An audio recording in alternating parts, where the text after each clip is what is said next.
जी नमस्कार दोस्तों, एक बार फिर से स्वागत है आपके अपने चैनल मैथ लाइव 2.0 में, जहां हर दिन शानदार ट्रिक के साथ और एक बेस्ट अप्रोच के साथ प्रत्येक दिन आपको बिहार एसएससी और बिहार सिविल कोर्ट के एग्जाम को देखते हुए ये प्रैक्टिस सेट कराया जाता है। और मैथ सेक्शन का तगड़ा तगड़ा क्वेश्चन जो एग्जाम ओरिएंटेड है वही लेवल वही पैटर्न लेकर आया जाता है।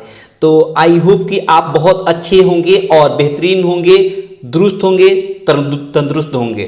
ठीक है, तो चलते हैं सीधे आपको सेशन में और पेन पेपर लेकर बैठ जाइएगा, क्योंकि प्रैक्टिस करते समय जो भी आपको यूनिक या आपके लिए कुछ नया चीज़ देखने को मिले तुरंत आप नोट डाउन कर लेंगे। ठीक है ना, तो सीधे चलते हैं, आगे बढ़ते हैं और आगे बढ़ने से पहले आपसे रिक्वेस्ट है कि सब लोग लाइक कर देंगे, ज़्यादा से ज़्यादा अपने दोस्तों के पास शेयर कर दें। जितने लोग पहली बार हैं चैनल पर सब्सक्राइब करके रखें, ताकि आने वाले हर क्लास का नोटिफिकेशन आपको प्रॉपर रूप से मिलता रहेगा। ठीक है, ये रहा आज का पहला सवाल। देखेंगे क्या अप्रोच है, क्या ट्रिक है, समझिए बात। कहता है सवाल में पहला कि एक दुकानदार प्रत्येक सामान के अंकित मूल्य पर 10% की छूट देता है। ठीक है, 8% लाभ कमाने के लिए प्रत्येक सामान का अंकित मूल्य क्रय मूल्य से कितने प्रतिशत अधिक होगा। अब शानदार ट्रिक देखिए जो बिल्कुल एक झटके में हो जाएगा। शानदार ट्रिक देखिए, पहले 10% की छूट की बात हो रही है। 10% का छूट का मतलब क्या हो गया, 90% हो गया। बहुत शानदार, 10% छूट का मतलब क्या हो गया, 90% हो गया। ठीक है, अच्छा 8% लाभ कमा रहा है, 8% लाभ का मतलब कितना हो गया, 108%। जो भी कैलकुलेट करेंगे 100 पर करेंगे, जो भी कैलकुलेट करेंगे 100 पर। 10% छूट का मतलब 100 में से 10 घटाएंगे तो 90 हो गया। और 8% लाभ का मतलब ये हुआ कि 100 में 8 जोड़ेंगे तो कितना होगा, 108 होगा। ठीक है, अब समझिए 90 से 108 कितना अधिक है, तो कहेंगे 18 अधिक है। कितना पर, तो कहेगा 90 पर। तो 100 पर कितना हो जाएगा, अधिक। तो 10 से 10 और 9 से काटेंगे, 9 दूना 18, 10 दूना कितना हो गया, 20। यानी 20% अधिक होगा। कितना परसेंट अधिक होगा, 20%। सॉरी, 20% अधिक होगा। मतलब ऑप्शन बी आपके सवाल का करेक्ट आंसर हो गया। ऑप्शन बी आपके सवाल का करेक्ट आंसर हो गया। आई होप कि ये बात आपको पूरी तरीके से क्लियर हो गई होगी। ठीक है, आगे बढ़ें, अगले सवाल पे चलिए। अगला सवाल क्या कहता है, क्या अप्रोच रहने वाली है, क्या ट्रिक रहने वाली है, ये देखिए। कहता है कि 3 क्रमागत बट्टा है, 30%, 20% और 5% के समतुल्य बट्टा क्या होगा। अब शानदार ट्रिक देखिए, शानदार ट्रिक देखिए क्या होगा। अच्छा 30% कह रहा है, तो पहले हम क्या करेंगे कि 30% का मतलब क्या होता है, तो कहेंगे 3/10। बहुत शानदार। 20% का मतलब क्या होता है, 1/5 होता है। बहुत शानदार। और 5% का कितना वैल्यू होता है, तो 5% का वैल्यू होता है 1/20। तो पहले 10 था और समतुल्य बट्टा का मतलब घटाएंगे। पहले 10 था, अब 3 बट्टा हो गया, मतलब कम हो गया, तो कितना बच गया, 7 बच गया। फिर पहले 5 था और बट्टा कितना कटना है, 1, तो कितना बचेगा, 4 बचेगा। फिर पहले 20 था और बट्टा कितना कटना है, 1 कटना है, तो बचेगा कितना, 19 बचेगा। बहुत शानदार। अब देखिए ना, 4 से काटेंगे 20 को, 5 बार में कट गया, तो 5 में गुणा करेंगे तो 25, 25 में 10 से गुणा करेंगे तो कितना हो जाएगा, तो कहेंगे 250 हो जाएगा। और 19 में 7 से गुणा करेंगे तो 19 सत्ते कितना होता है, 133 होता है। अब देखिए ना कितना कम है, तो 10 में से 3 गया, 7 हो गया। फिर यहाँ 5 में से 3 गया तो 2 हो गया, और 2 में से 1 घटाएंगे तो 127 कितने पे, तो कहेंगे कि 250 पे। तो 100 पर कितना, तो हम क्या करेंगे कि यहाँ पर 25 से काटेंगे, 25 से काटेंगे, एक बार में 10 बार में कट गया, 25 चौका 100 हो गया। 7 चौका कितना हो गया, 28 हो जाएगा। और 12 चौका 48, 48 और 2 कितना हो जाएगा, 12 चौका 48, 48 तो 50 हो जाएगा। कितना हो जाएगा, 50 हो जाएगा मेरे ख्याल से। 7 चौका 28, 2 कैरी हो गया, 4 दूना 8, 8 और 2 10 हो गया। ठीक है, 8 और 2 10 हो गया। ठीक है, और 1 कैरी हो गया, 4 और 1 5 हो गया। ठीक है, और नीचे 10 से भाग देंगे तो 50 दशमलव 8 आएगा, 50.8 आएगा मेरे ख्याल से। देख लीजिए कितना आ रहा है, या कहीं तो गलती तो नहीं हुई है। एक बार आप देख लेंगे, समझ लेंगे कहाँ पर कहीं किसी प्रकार का तो गलती नहीं हो गया। ठीक है, एक बार चेक कर लेते हैं, ठीक ना, एक बार चेक कर लीजिए। तो हो गया आपका कितना, यहाँ पर कितना हो जाएगा,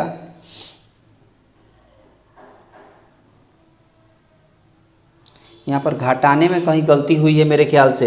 10 में से 3 गया 7 हो गया, यहाँ पर 5 में से, यहाँ 4 में से 3 जगह तो एक माफ़ी चाहेंगे, 117 होगा। कितना होगा, 117 होगा। अब गुणा करेंगे तो 7 चौका 28 हो जाएगा, ये काट दीजिए। ठीक है, और 11 चौका 44 तो 46 हो गया। ठीक ना, और नीचे 10 से भाग देंगे तो कितना हो जाएगा, तो कहेंगे 46.8 हो गया। इतना परसेंट, इतना परसेंट का मतलब हो गया ऑप्शन सी। ऑप्शन सी आपके सवाल का करेक्ट आंसर हो गया। ऑप्शन सी आपके सवाल का करेक्ट आंसर हो गया। आई होप कि ये बात आपको समझ में आ गई होगी। यहाँ घटाने में गलती हुई थी, माफ़ी चाहेंगे। ठीक है, आगे देखिए अगला सवाल, देखिए क्या कहता है। अगला सवाल कहता है कि एक फल विक्रेता है जो 1 रुपया में 10 की दर से नींबू को बेचने पर 40% लाभ कमाता है, तो 1 रुपया के कितने नींबू खरीदता है। अब शानदार ट्रिक देखिए, शानदार ट्रिक देखिए, आपका दिल खुश हो जाएगा। देखिए 1 रुपया में 10 की दर से, 1 रुपया में 10 की दर से, तो एक नींबू का कीमत कितना हो जाएगा, 1/10 हो जाएगा। 1 रुपया में 10 की दर से जब नींबू बेचा जाता है तो एक नींबू कितना हो जाएगा, 1/10 हो जाएगा। कितना परसेंट लाभ कमा रहा है, 40%। तो हमने अभी बताया था कि जो भी कैलकुलेट करेंगे 100 पर करेंगे, तो 40% लाभ कमाने का मतलब कि 100 में 40 जोड़ेंगे तो 140 हो जाएगा, 140 हो जाएगा। तो अब देखिए 1 जीरो से 1 जीरो कट गया तो कितना हो गया, 14 हो गया। मतलब एक नींबू की कीमत कितनी हो गई, 14 रुपया हो गई। एक नींबू की कीमत कितनी हो गई, 14 रुपया हो गई। आई होप कि ये बात आपको समझ में आ गई होगी। ठीक है, आगे बढ़ते हैं। अगला सवाल क्या कहता है, समझिएगा बात। अगला सवाल कहता है कि 4 के पावर 61 है, 4 के पावर 62 है, 4 के पावर 63 है, 4 के पावर 64 है। तो हम क्या करेंगे, 4 के पावर कॉमन लेंगे 61। ठीक है, कहता है कि किस संख्या से विभाज्य है ये सब जो है किस संख्या से विभाज्य है। 4 के पावर 61 कॉमन लेंगे तो यहाँ 1 बचेगा। यहाँ 4 के पावर 62 में से 61 कॉमन लेंगे तो 4 के पावर 1 बचेगा। यहाँ 4 के पावर 63 है, 63 में से 61 कॉमन लेंगे तो 4 के पावर 2 बचेगा।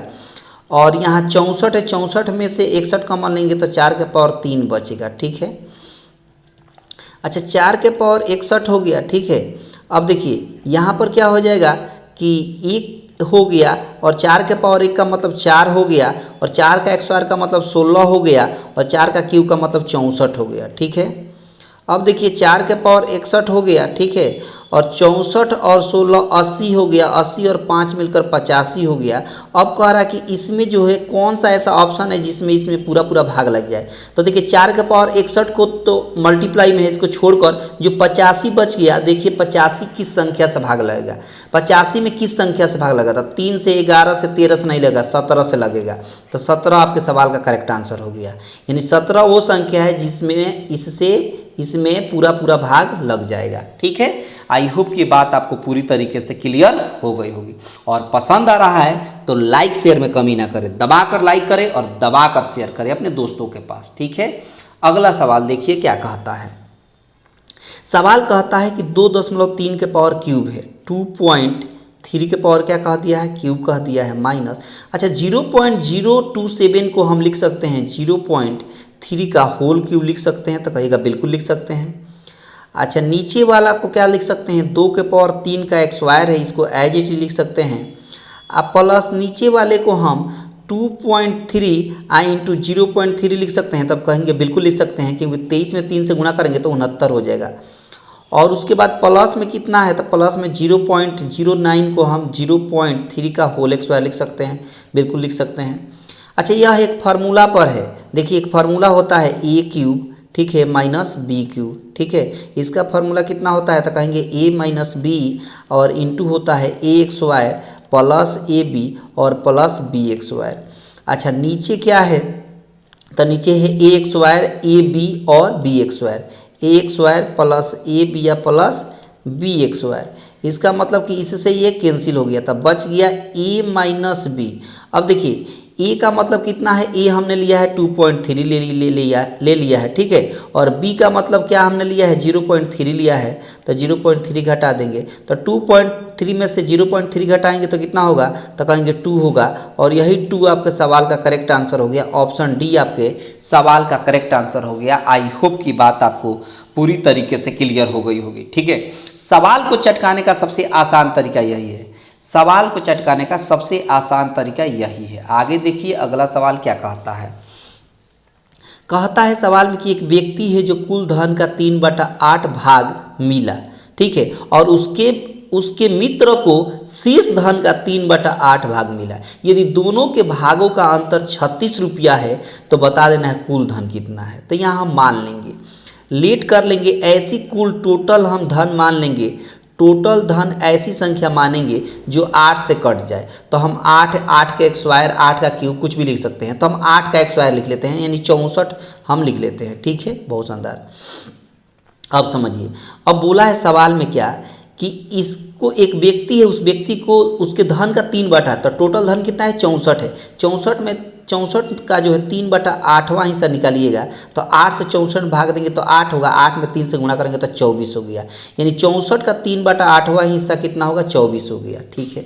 अच्छा शेष कितना बच गया, जब ये उस व्यक्ति को मिल गया कितना 24, तो 64 में से 24 उस व्यक्ति को मिला, तो शेष कितना बच गया, तो कहेंगे जो शेष बच गया वो बच गया 40। कैसे, तो 64 में से 24 घटाएंगे तो 40। अब कह रहा है जो शेष बच गया है इसका कह रहा है कितना हिस्सा, इसका कह रहा है 3/8वां हिस्सा, तो इसका 3/8वां हिस्सा निकालेंगे तो 8 से 40 में भाग देंगे तो कितना होगा 5, 5 में 3 से गुणा करेंगे तो कितना होगा 15 हो जाएगा। अब देखिए दो व्यक्ति, ये मित्र हैं इनके, ये कौन है, इनके मित्र का है और ये इस व्यक्ति का है, ठीक है, ये इस व्यक्ति का है। तो व्यक्ति का 24 है, मित्र का 15 है, तो दोनों में कितना का अंतर है, तो कहेंगे दोनों में 9 यूनिट का अंतर है। दोनों में कितना यूनिट का अंतर है, 9 यूनिट का अंतर है। जबकि सवाल में बोला है कितना का अंतर है, 36 रुपया का अंतर है, यानी आपके हिसाब से 9 यूनिट, सवाल के हिसाब से 36। 9 से काटेंगे एक बार में, 9 से कटेगा 4 बार में, मतलब 1 यूनिट का वैल्यू 4 हो गया। तो सवाल में पूछा है कि कुल धन बताइए, तो कुल धन को हमने कितना माना है 64 माना है। तो जब 1 यूनिट का वैल्यू 4, तो 64 यूनिट का वैल्यू कैसे निकालेंगे, तो 64 में 4 से गुणा कर देंगे, तो 4 चौका 16 का 6 हो गया, ये कैरी, फिर 4 छक 24, 24 से 25 हो गया, यानी 256 हो गया। टोटल धन उसके पास कितना था, तो कहेंगे 256 था, यानी ऑप्शन सी हो गया। ऑप्शन सी आपके सवाल का करेक्ट आंसर हो गया। ऑप्शन सी आपके सवाल का एकदम परम सत्य हो गया। और ये शानदार ट्रिक है, सवाल को चटकाने का ये शानदार ट्रिक है। आई होप कि ये बात आपको पूरी तरीके से क्लियर हो गई होगी। पेन पेपर लेकर बैठे, अप्रोच देखें, ट्रिक देखें, सब कुछ सीखें, बेहतर कंसेप्ट के साथ सीखें, ठीक है। आगे बढ़ते हैं अगला सवाल की तरफ। अगला सवाल क्या कहता है जरा समझेंगे। कह रहा है कि वह मूलधन क्या है जिसका दूसरे बरस का चक्रवृद्धि ब्याज 10% वार्षिक दर से 132 रुपया है। अच्छा एक बात बताइए, शानदार ट्रिक देखिएगा। अच्छा 10% का मतलब क्या होता है, तो कहेंगे 10% का मतलब होता है 1/10, ठीक है, बहुत शानदार। तो हम क्या करते हैं कि दूसरे बरस की बात हो रही है, तो दूसरे बरस का हम प्रिंसिपल को मान लेते हैं कितना 100 मान लेते हैं। प्रिंसिपल को हमने किया, मूलधन को हमने कितना मान लिया, तो मूलधन को हमने 100 मान लिया। तो 2 बरस का चक्रवृद्धि ब्याज का डायग्राम क्या होता है कि 100 का 10%, 100 का 10% चाहे 100 का 1/10वां हिस्सा निकालेगा तो कितना होगा 10 होगा। फिर इधर भी 100 का 10% निकालेंगे तो कितना होगा 10 होगा। फिर यहाँ आप निकालेंगे इस 10 का 10% तो कितना होगा 1 होगा। इसका मतलब ये हुआ कि चक्रवृद्धि ब्याज में ब्याज के ऊपर ब्याज लगता है। तो ये हो गया पहला साल, ये हो गया दूसरा साल, यानी ये जो हो गया सामने वाला ये दूसरा साल हो गया और ये जो हो गया ये पहला साल हो गया। सवाल में आपसे बोला है कि दूसरे वर्ष का चक्रवृद्धि ब्याज जो है वो 132 रुपया है। अच्छा एक बात बताइए, आपके हिसाब से दूसरे बरस का चक्रवृद्धि ब्याज कितना है? तो 10 और 1 मिलकर 11 यूनिट। कितना यूनिट है बाबू? तो कहेंगे 11 यूनिट है। आपके हिसाब से 2 बरस का चक्रवृद्धि ब्याज कितना यूनिट है? 10 और 1 मिलकर 11 यूनिट है। जबकि सवाल में कह रहा है कि नहीं, 2 बरस का चक्रवृद्धि ब्याज सेकेंड ईयर वाला चक्रवृद्धि ब्याज कितना है? 132 है। तो यही 11 यूनिट का वैल्यू 132 हो जाएगा। तो 1 यूनिट का वैल्यू कैसे निकालेंगे? 11 से काटेंगे कितना बार में? 11 के हम 11, 11 दूना 22। मतलब यह कि 1 यूनिट का वैल्यू कितना हो गया? तो कहेंगे 12 हो गया। सवाल में पूछा है कि मूलधन बता दीजिए। मूलधन हमने कितना माना है? 100 यूनिट माना है। तो जब 1 यूनिट का वैल्यू 12, तो 100 यूनिट का वैल्यू कितना हो जाएगा? 12 से गुणा कर देंगे तो 1200 हो जाएगा। यानी 1200 आपके सवाल का सही आंसर हो गया। यानी उसका मूलधन कितना है? 1200 का मतलब ऑप्शन बी आपके सवाल का करेक्ट आंसर हो गया। ऑप्शन बी आपके सवाल का परम सत्य हो गया। ठीक है, और इस सवाल को चटकाने का सबसे शानदार ट्रिक यही है। ठीक है, आई होप की बात आपको पूरी तरीके से क्लियर हो गई होगी। ठीक है, आगे बढ़ें। तो आगे बढ़ते हैं अगले सवाल की तरफ। क्या कहता है देखिए, इस सवाल को बनाने का ट्रिक देखिए, नॉर्मल तरीका से बनाएगा ना तो सुबह से शाम हो जाएगी। ए प्लस बी का होल स्क्वायर निकलेगा, ए माइनस बी का होल स्क्वायर, और देखिए कितनी बड़ी बड़ी संख्या है। तो यह एक अलजेब्रिक फार्मूला पर है, एक अलजेब्रिक एक्सप्रेशन पर है। ट्रिक क्या है समझिएगा बात, ट्रिक को समझिएगा, आपको एक झटके में समझ में आ जाएगा। देखिए ये 0.147 को हम ए मान लेते हैं, ठीक है, और 0.089 को हम बी कह देते हैं। ठीक है, बहुत शानदार। यानी इसको हमने ए मान लिया, इसको हमने बी मान लिया। ठीक है, अब देखिए यहाँ ए प्लस बी का होल स्क्वायर है। कितना है? ए प्लस बी का होल स्क्वायर है। बहुत शानदार। यहाँ ए माइनस बी का होल स्क्वायर है, तो ए माइनस बी का होल स्क्वायर, और नीचे क्या है? ए इंटू बी है, ए इंटू बी है। अब समझिएगा, ए प्लस बी का होल स्क्वायर माइनस ए माइनस बी का होल स्क्वायर का फार्मूला क्या होता है? तो कहेंगे 4ab। फार्मूला क्या होता है? 4ab। ए प्लस बी का होल स्क्वायर और माइनस ए माइनस बी का होल स्क्वायर, फार्मूला कितना होता है? 4ab। और नीचे पहले से क्या है? ए बी और ए बी कट गया, तब बच क्या गया? 4, और यही 4 आपके सवाल का करेक्ट आंसर हो गया। यही 4 आपके सवाल का करेक्ट आंसर हो गया, मतलब ऑप्शन डी हो गया। ऑप्शन डी आपके सवाल का करेक्ट आंसर हो गया, ऑप्शन डी। अब देख पा रहे हैं, अलजेब्रिक फार्मूला मैंने लगाया और एक झटके में लगा दिया। कहीं पर हमने 0.147 और 0.089 का प्रयोग हमने नहीं किया। अगर उसका प्रयोग आप करते हैं ना तो काफ़ी ज़्यादा वक्त लगता। ठीक है, तो हमने क्या किया, इसको अलजेब्रिक फार्मूला में लगाया और एक झटके में आपका आंसर आपके सामने है। आई होप कि ये बात आपको पूरी तरीके से क्लियर हो गई होगी। ठीक है, इसलिए मैं कहता हूं कि पेन पेपर लेकर बैठिए ताकि आपको पूरी तरीके से क्लियर रहे। ठीक है, आगे बढ़ते हैं। अगला सवाल देखिए क्या कहता है। कहता है कि एक दुकानदार छपे मूल्य पर 8% बट्टा देकर पुस्तक बेचता है, ठीक है, और 15% मुनाफा कमाता है। पुस्तक के क्रय मूल्य तथा छपे मूल्य में अनुपात बताइए। देखिए समझिए बात, 8% का मतलब क्या होता है? तो कहेंगे 8% का मतलब ये होता है कि 8/100, 8/100। अब ये कटेगा 4 से, तो 4 दूना 8 और 4 दूना 8, 4 पचे 20। इसका मतलब ये हो कि छपा हुआ को हम मान लेते हैं मार्क प्राइस और बेचने को हम मान लेते हैं एसपी। तो पहले 25 था, तो अब क्या हो गया? 2 आपको बट्टा दिया गया, तो 25 में से 2 बट्टा चला गया, तो क्या हो बचेगा? 23 बचेगा। ठीक है, अच्छा 15% का मतलब क्या होता है? तो 15% का मतलब होता है कि 15/100। ठीक है, अच्छा इसको काटेंगे जब 5 से, तो 3 बार में 5 से 20 बार में कटेगा। ठीक है, 100। तो ये कह रहा है कि 15% मुनाफा कमाता है। 15% मुनाफा कमाने का मतलब है कि अगर सीपी को हम 20 मानेंगे तो 3 मुनाफा कमाएंगे, तो 20 और 3 कितना हो जाएगा? 23 हो जाएगा। तो अब देखिए यहाँ 25 से, यहाँ पहले से 23 है तो 23 रहेगा, यहाँ पहले से 20 है तो 20 रहेगा। अब कह रहा है कि क्रय मूल्य तथा छपे मूल्य का अनुपात। तो क्रय मूल्य क्या है, सीपी है, 20 हमने ले लिया, ठीक है। अनुपात किसके साथ बताना है, तो छपे हुए मूल्य को हम एमपी माने हैं, तो एमपी कितना है 25 है, तो हमने 25 से अनुपात निकालेंगे। तो 5 से 4 बार में कटेगा 20 और 5 से 25 5 बार में कटेगा। मतलब यह कि 4:5 आपके सवाल का करेक्ट आंसर हो गया। 4:5 का मतलब ऑप्शन ए आपके सवाल का करेक्ट आंसर हो गया। ऑप्शन ए आपके सवाल का करेक्ट आंसर हो गया। आई होप की बात आपको पूरी तरीके से क्लियर हो गई होगी, ठीक है।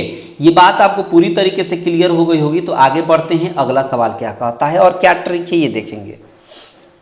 देखिएगा, ट्रिक समझिएगा। इस तरह के सवाल को चटकाने का तरीका है कि नीचे से सॉल्व कर सकते हैं या ऊपर से भी सॉल्व कर सकते हैं, आपकी मर्जी, जहाँ से मर्जी हो वहाँ से आप सॉल्व कर सकते हैं। आप देखिए, हम चाहें तो नीचे से सॉल्व कर सकते हैं, हम चाहें तो ट्रिक से सॉल्व कर सकते हैं। तो हम चाहते हैं इतना का ट्रिक से सॉल्व कर देते हैं। इतना का, कितना का, इतना का, इतना को हम ट्रिक से पहले सॉल्व कर देते हैं और फिर यहाँ वैल्यू रखकर माइनस कर लेंगे। देखिए कितने स्टेप में, 1 और 4 है। तो हमने कल ट्रिक बताया था द मॉर्निंग मैथ वाला में, 1/4 ले लेंगे, इसको ले लेंगे 1/4 नीचे। अब देखिए कितने स्टेप में है, तो 1 2 3, 1 2 3 स्टेप में है। तो हम 3 आप प्लेस बना लेंगे। उसके बाद यहाँ पर 2 है पहले, तो हम यहाँ 2 लिखेंगे। फिर 3 है तो यहाँ 3 लिखेंगे। फिर 1 है तो यहाँ 1 लिखेंगे, ठीक है। अब देखिए 4 में 1 जोड़ेंगे तो ऐसे गुणा करें, ऐसे 4 दूना 8, 8 में 1 जोड़ेंगे तो कितना हो जाएगा 9। फिर 9 में 3 से गुणा करेंगे तो 27, 27 और 4 कितना होता है, 27 और 4 31 होता है। 31 में 1 से गुणा करेंगे तो 31, 31 और 9 हो गया आपको 40, ठीक है। चूँकि यहाँ एक संख्या से स्टार्ट हुआ है तो इसलिए लास्ट वाला 2 प्लेस ही लेंगे, लेकिन राइट वाली संख्या को ऊपर लिखेंगे और लेफ्ट वाली संख्या को नीचे लिखेंगे। ये 40/31 किसका वैल्यू हुआ था, केवल इसका, केवल इतना का वैल्यू आया, ठीक है। अब चूँकि दिया है यहाँ 4 माइनस 5 क्या हो जाएगा 40/31, 40/31 तो 31 ऊपर चला जाएगा। मतलब यह कि 4 में 40 से गुणा करेंगे तो कितना हो जाएगा 160 हो जाएगा। आ माइनस 31 पर से कितना होता है, तो 5 3 15 हो गया, 155 होता है, और नीचे 40 रहेगा। इसका मतलब घटाएंगे तो 5 और नीचे 40 हो गया। 5 से काटेंगे एक बार में, 5 से काटेंगे कितना 8 बार में, मतलब 1/8 आपके सवाल का करेक्ट आंसर हो गया। 1/8 आपके सवाल का करेक्ट आंसर, मतलब ऑप्शन ए आपके सवाल का करेक्ट आंसर हो गया। ऑप्शन ए आपके सवाल का करेक्ट आंसर हो गया, ठीक है। आगे बढ़ते हैं, अगला सवाल देखिए कैसे चटकाएंगे। कहता है सवाल में कि 40 आदमी एक काम को 15 दिनों में कर सकते हैं, 30 औरत उसी काम को 40 दिन में कर सकती हैं, तो 50 आदमी और 50 औरत उसी काम को कितने दिन में करेंगे। तब शानदार ट्रिक देखिए, देखिए समझिए बात। 40 मैन कितने दिनों में काम करते हैं, 15 दिनों में करते हैं, ठीक है। बराबर कितनी औरत हैं, 30 औरत है, तो 30 ओमैन हो गए। और कितने दिन में काम करते हैं, तो 30 औरत 40 दिन में काम करते हैं, तो 40 हो गया, ठीक है जी। अब ये भी टोटल वर्क है, यह भी टोटल वर्क है, दोनों हमने इक्वल कर दिया, ठीक है। अब देखिए 40 से 40 आसानी से कैंसिल हो गया। 15 से काटेंगे 30 को, 15 दूना 30, यानी मैन और ओमैन का अगर रेशियो देखें तो ये हो गया 2/1, यानी मैन 2 यूनिट काम करता है, ओमैन 1 यूनिट काम करती है। अब सवाल में क्या कहता है, सवाल में ये कहता है कि 50 आदमी यानी 50 पुरुष और 50 औरत मिलकर इस काम को, तो हमने क्या बताया, समझिए बात कैसे काम निकलेगा। तो टोटल वर्क पहले निकालेंगे, तो टोटल वर्क यह भी है, टोटल वर्क यह भी है, दोनों में से कोई ले सकते हैं। तो मान लीजिए हम ये लेते हैं, तो 40 हो गया। और मैन, एक मैन का यूनिट कितना है 2 है, तो एम के जगह पर हम 2 रख देंगे। इंटू 15 है, 15 है, तब 15 लिखेंगे। नीचे क्या आ जाएगा, तो बोला है सवाल में कि 50 आदमी, तो एक आदमी कितना यूनिट काम करता है 2 यूनिट, तो 50 आदमी कितना काम यूनिट करेगा, तो 50 दूना 100 यूनिट काम करेगा, ठीक है, ठीक है। प्लस अब 50 औरत है, तो एक औरत एक दिन में 1 यूनिट काम करती है, तब 50 औरत कितना यूनिट काम करेंगे, तो 50 में 1 से गुणा करेंगे तो 50 हो जाएगा। तो 100 और 50 मिलकर कितना हो गया, तो कहेंगे 150 हो गया। अब काट दीजिए, 1 जीरो से 1 जीरो, 15 से 15 कट गया, तो 4 दूना कितना हो गया 8, यानी 8 दिन में काम जो है वो कंप्लीट हो जाएगा। अगर 50 आदमी और 50 औरत मिलकर काम करते हैं तो उस काम को 8 दिन में कंप्लीट कर देंगे। मतलब ऑप्शन सी आपके सवाल का करेक्ट आंसर हो गया। ऑप्शन सी आपके सवाल का करेक्ट आंसर हो गया। आई होप की बात आपको पूरी तरीके से क्लियर हो गई होगी। ठीक है, आगे बढ़ें, आगे बढ़ते हैं। आगे क्या कहता है सवाल में, देखिए कहता है सवाल में कि 100 मीटर लंबी ट्रेन किसी टेलीग्राफ खंबे को 10 सेकेंड में पार कर सकती है, तो 500 मीटर लंबी एक स्टेशन के प्लेटफॉर्म को पार करने में उसे कितना समय लगेगा। देखिए बात, देखिए कोई खंभा हो या कोई पोल हो या कोई व्यक्ति हो, अगर इसको ट्रेन पार करती है तो ट्रेन की लंबाई ही उसकी डिस्टेंस कहलाएगी, ट्रेन की लंबाई ही उसकी डिस्टेंस कहलाएगी।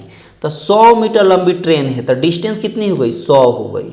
कितना सेकंड में 10 सेकंड में। तो स्पीड कैसे निकलता है, तो स्पीड बराबर होता है क्या बाबू, तो डिस्टेंस बाई टाइम। तो डिस्टेंस कितना है ट्रेन का, तो 100 है, और टाइम कितना लग रहा है 10 सेकेंड। तो 10 से भाग देंगे तो स्पीड कितना हो गया, तो कहेंगे 10 मीटर प्रति सेकेंड स्पीड हो गया। ठीक है जी।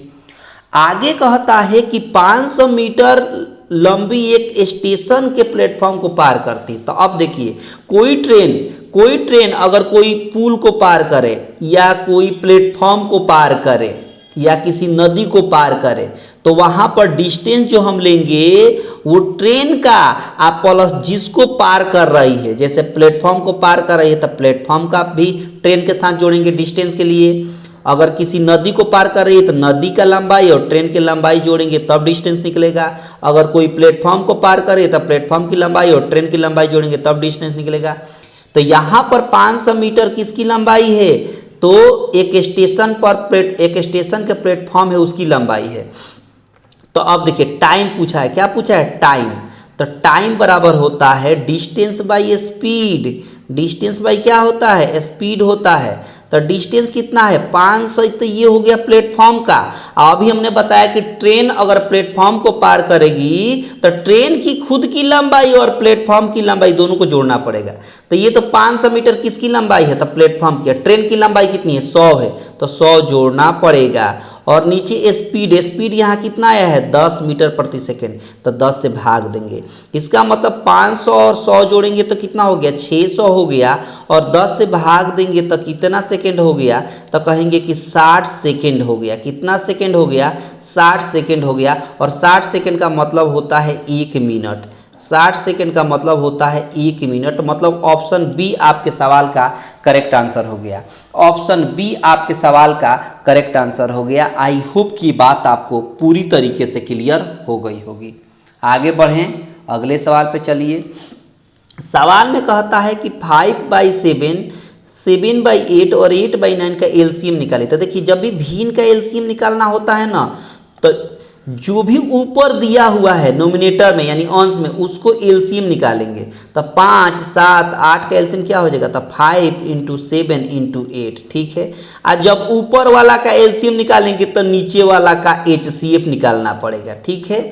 जो पूछेगा उसको हम नोमिनेटर को निकालेंगे, अब बाकी जो बच जाएगा उसको नीचे रखेंगे। जैसे यहाँ पर महत्तम पूछा रहता, एचसीएफ पूछता, तो हम ऊपर वाली संख्या का एचसीएफ निकालते हैं और नीचे वाली संख्या का एलसीएम निकालते हैं। चूंकि यहाँ एलसीएम पूछा है तो हम ऊपर वाली संख्या का एलसीएम निकालेंगे और नीचे वाली संख्या का एचसीएफ निकालेंगे। तो 7, 8, 9 का एचसीएफ कितना हो जाएगा 1 हो जाएगा। इसका मतलब कि गुणा करेंगे 8 में 5 से तो 40 हो गया, और 40 में 7 से गुणा करेंगे तो 7 चौका 28 हो गया।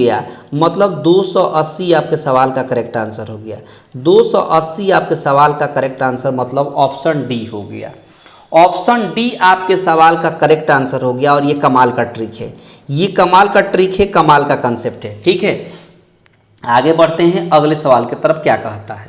कहता है सवाल में कि 6 वर्ष पूर्व कुणाल तथा रोहित की आयु का अनुपात दिया है। देखिए, एक तरफ कुणाल हैं और एक तरफ रोहित है। तो 6 वर्ष पहले अगर इनका रेशियो देखें, 6 वर्ष पहले, तो रेशियो कितना का है? तो कहेंगे 6:5 का दिया है। ठीक है। अच्छा, 4 वर्ष बाद का इनका अनुपात कितना हो जाएगा? तो कहेंगे 4 वर्ष बाद का अनुपात हो जाएगा 11:10 का। ठीक है। अब देखिए, 6 और 11 में कितना का अंतर है? 5 का। 5 और 10 में कितना का अंतर है? 5 का। यानी यही 5 यूनिट का वैल्यू अंतर अगर निकालेंगे तो 6 साल पहले जाइए और 4 साल बाद आइए तो कितना का अंतर हो गया? तो 6 4 मिलकर 10 यूनिट का अंतर हो गया। तो 5 यूनिट का वैल्यू 10, तो काटेंगे तो 1 यूनिट का वैल्यू कितना हो गया? 2। अब आपसे पूछा क्या है? तो कहा है कि रोहित की आयु बता दीजिए। तो रोहित का यह भी ऊपर वाला भी नीचे वाला भी है, दोनों में से कोई हम रख सकते हैं, कोई दिक्कत नहीं है। मान लीजिए हम नीचे वाला लेते हैं 10 यूनिट, तो जब 1 यूनिट का वैल्यू 2, तो 10 यूनिट का वैल्यू कितना हो जाएगा? 20। लेकिन ये 20 कब का है? तो 4 वर्ष बाद का है, क्योंकि ये रेशियो जो नीचे वाला हमने लिया है ये 4 वर्ष बाद का है। तो इसीलिए ये जो 20 वर्ष आया है ना, रोहित के वर्तमान आयु नहीं है, ये जो है 4 वर्ष बाद का है। तो अगर रोहित 4 वर्ष बाद 20 साल का हो रहा है तो अभी कितना का होगा? तो अभी वो 16 साल का होगा। अभी कितने साल का होगा? तो अभी वर्तमान में वो 16 साल का होगा। तो ऑप्शन सी हो जाएगा। ऑप्शन सी आपके सवाल का करेक्ट आंसर हो गया। आई होप की बात आपको पूरी तरीके से क्लियर हो गई होगी। ठीक है, आगे बढ़ते हैं। अगला सवाल कहता है कि एक बांस के खंभे को 8 फुट लंबाई, 6 फुट चौड़ाई और 10 फुट ऊंचाई वाले एक घर में रखा जाता है। यदि घर खंभा बोला है, यदि खंभा फर्श का एक कोना और छत के विपरीत कोने को छूता है। तो देखिए, मान लीजिए ये एक रूम है, तो ये कह रहा है कि नीचे वाला ये लीजिएगा फर्श, तो ऊपर वाला एक कोना लेना पड़ेगा। मतलब यह निकालना है, यह का मतलब विकर्ण, यह का मतलब विकर्ण। तो विकर्ण ये घनाभकार बात है। कौन बात है? घनाभकार बात है। तो घनाभ का ये पूछ रहा है क्या बाबू? तो ये पूछ रहा है घनाभ की क्या? तो कह रहा है घनाभ की लंबाई पूछती, घनाभ की खंभे की लंबाई पूछना है। तो खंभे एक कोना से इस कोना पर रखा गया है, इधर वाला नीचे लिए गए हैं तो इधर वाला ऊपर, तो इसको कहते हैं विकर्ण। यानी आपको विकर्ण पूछ रहा है, घनाभ का विकर्ण पूछ रहा है। तो घनाभ का विकर्ण क्या होता है? तो कहता है कि घनाभ का विकर्ण होता है रूट अंडर लंबाई का स्क्वायर मतलब 8 का स्क्वायर 64, प्लस चौड़ाई का स्क्वायर मतलब 6 का स्क्वायर 36, और प्लस ऊंचाई का स्क्वायर मतलब 10 का स्क्वायर कितना 100। जोड़ेंगे तो कितना हो जाएगा? तो जोड़ेंगे तो 200 हो जाएगा। और 200 को हम क्या लिख सकते हैं? 10√2। रूट अंडर 200 को क्या लिख सकते हैं? 10√2 आपके सवाल का करेक्ट आंसर हो गया। मतलब ऑप्शन डी आपके सवाल का करेक्ट आंसर हो गया। ऑप्शन डी आपके सवाल का करेक्ट आंसर हो गया। आई होप की बात आपको समझ में आ गई होगी। आगे देखिए क्या कहता है। सवाल में कहता है कि राम, हरि एवं साधु साझेदार है। उनके द्वारा निवेशित धन क्रमशः 800 रुपया, 900 रुपया और 1000 रुपया है। यदि 1 साल बाद उनके द्वारा उपार्जित लाभ की राशि 1080 रुपया है तो हरि। देखिए, इसमें क्या होता है कि इसमें जो होता है हम बता देते हैं आपको। इस तरह के सवाल में पार्टनरशिप में इसमें क्या होता है कि जो भी आप पूंजी लगाते हैं, जो भी आप इन्वेस्ट करते हैं, तो इन्वेस्ट और into time, invest into time ही क्या कहलाता है? प्रॉफिट कहलाता है। इन्वेस्ट इनटू टाइम ही क्या कहलाता है? प्रॉफिट कहलाता है। तो कितने रुपये का? राम 3 बात है, एक राम है और एक हरि है और एक कौन है? एक साधु है।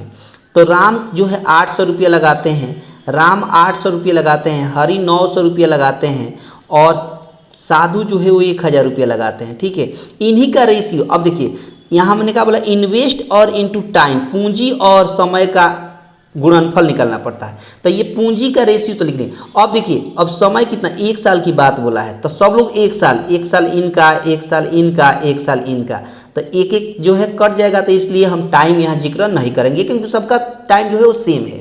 तब देखिए 00 00 00 कट गया, तो यहाँ बच गया 8 यूनिट, यहाँ 9 यूनिट और यहाँ 10 यूनिट। अब समझिएगा, हमने अभी क्या बताया था कि इन्वेस्ट और टाइम का गुणनफल ही किसका रेशियो कहलाएगा? प्रॉफिट का रेशियो कहलाएगा। तो देखिए 8 9 10 ये प्रॉफिट का रेशियो आ गया। किसका रेशियो आ गया? प्रॉफिट का। तब देखिए 10 और 9 19, 19 और 9 27। तो आपके हिसाब से प्रॉफिट कितना आया 27 यूनिट। आपके हिसाब से तीनों को मिलाकर प्रॉफिट कितना आया 27 यूनिट। जबकि सवाल में बोला है कि तीनों को मिलाकर कितना प्रॉफिट मिल रहा है लाभ, तो कहेंगे 1080 मिल रहा है। तो अपनी तुलना सवाल से कर देंगे। 27 से काटेंगे एक बार में, 27 चौका कितना होता है 108 होता है, और 1 जीरो होता है 1 जीरो, मतलब 1 यूनिट का वैल्यू 40 आ गया। तो जब 1 यूनिट का वैल्यू 40 आ गया तो सवाल में आपसे क्या कहा है कि हरी का लाभ बताइए। तो हरी का कितना यूनिट है 9 यूनिट है। तो जब 1 यूनिट का वैल्यू 40 तो 9 यूनिट का वैल्यू कितना हो जाएगा 9 चौका 36 यानी 360। 360 आपके सवाल का करेक्ट आंसर हो गया। यानी हरी का कितना लाभ मिलेगा उसमें 360 रुपया मिलेगा। हरी को कितना लाभ मिलेगा तो कहेंगे कि 360 रुपया मिलेगा। ठीक है, आगे बढ़ते हैं और इस सवाल को आपको होमवर्क में हम दे देते हैं। इस सवाल को हम आपको होमवर्क में देते हैं और इसका आंसर आपको कमेंट बॉक्स में देना है। इसका आंसर आपको कहाँ देना है तो इसका आंसर आपको कमेंट बॉक्स में देना है। ठीक है, और मैं देखना चाहूँगा कि सबसे पहला आंसर किन का आता है। ठीक है, तो आज का सेशन में बस इतना ही सवाल था। तो आज को मैं बता दूं कि अगर बेहतर लगा हो तो सब लोग लाइक करके जाएंगे, ज़्यादा से ज़्यादा अपने दोस्तों के पास शेयर कर देंगे। चैनल पर जितने लोग पहली बार होंगे चैनल को सब्सक्राइब करके रखेंगे ताकि आने वाले हर क्लास का नोटिफिकेशन आपको प्रॉपर रूप से मिलता रहे।